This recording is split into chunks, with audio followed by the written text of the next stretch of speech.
Hey guys, it's Jonathan. I want to share something with you that I really think is going to help you out with your parenting. It's all about your mindset. It's why you believe your kids aren't doing the thing that you want them to do.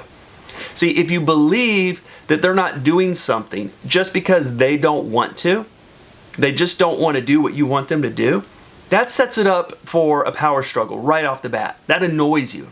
It puts you on edge at least, because in your mind, they know how to do it, they just won't do it. They just won't do it for you. What if you had a different mindset? What if you assumed that whenever your children were not doing something that you wanted them to do, that it was because they didn't know how, or they didn't know how well enough, and they needed to be taught. They needed to be taught how to do that thing. And I know in some situations that's hard to buy, but I'm telling you, there's a lot of truth to it. Let me give you an example.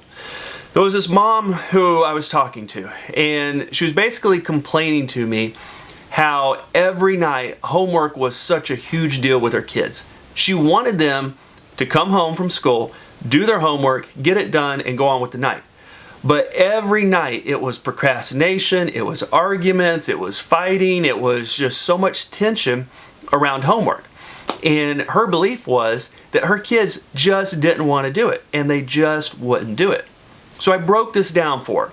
I explained to her, I said, there's a lot of skills in what you're asking your children to do. You're asking them, one, to remember what they need to do. Two, you're asking them to self-motivate themselves, to have some self-discipline. You're asking them to prioritize tasks and what they need to get done. And you're asking for a lot of time management. You're assuming that they know how to manage their time to effectively get that done. And even to look ahead at how their behavior in that moment is going to affect the future moment. That's a lot of skills. And I asked her, where else in your children's lives do they show that they have mastered, or at least can regularly achieve or accomplish using those kind of skills? And she couldn't come up with anything. But then she saw where I was going, and she brought up, well, wait a minute. See, there's times when I have said, hey, I'll give you a video game if you do this, or you're going to get some special privilege if you do this, and then they can do it. Then they stay on task, they work their tails off, and they get it done. So how is that they don't know how to do it? I said, but that doesn't count, because you provided the motivation. You provided the incentive. You provided the structure, the framework. You did so much for them. And in that moment, they were able to do it with your help. But you're asking them to do something on a regular basis over and over and over without your involvement, or with minimal involvement. Do they really know how to do this? So once I got her to buy onto this, we took a different approach. We started focusing on training them with these skills, how to accomplish these skills, and then we practiced over and over and over how to do this. So we basically set up a structure.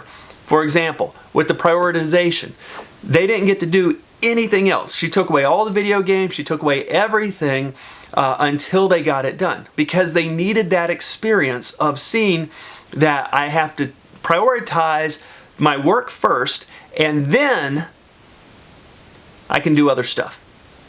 Time management. We came up with a system where they used a timer. They would do 15 minutes of work, 5 minutes of not doing work, 15 minutes of work, 5 minutes of not doing work. It helped them learn the skill of breaking things into smaller segments. And without boring you with all the details, we went through a lot of little steps like that. That was like a training program. We taught them these skills, and they practiced it over and over. And you know what? They not only learned how to do this for themselves, they saw the benefit. Because your kids are going to learn through experience. Your words of wisdom, all of your instruction, all of your advice, all of your lectures, those are important. They're true. You're telling them the right things, but they are going to learn by experiencing it. And you as parents help create the experience. We as parents help create that experience. We set it up where they actually get to see how what we're saying works. And when that's happened enough times, then they catch on. Then you look really smart. They're like, I get it. Mom and dad actually do know what they're talking about. So, look, the main point I'm trying to make here is try to break down when your children are not doing what you want them to do. Try to break it down. You know, what are the skills that they need to be doing? What are the things that they need to be able to kind of reach within themselves? You know, like time management, prioritization, self-discipline, you know, and work on those skills. Assume that they need to be taught and work on teaching them. I hope that made sense. Made sense to me. Hey, I'll talk to you guys soon. Later.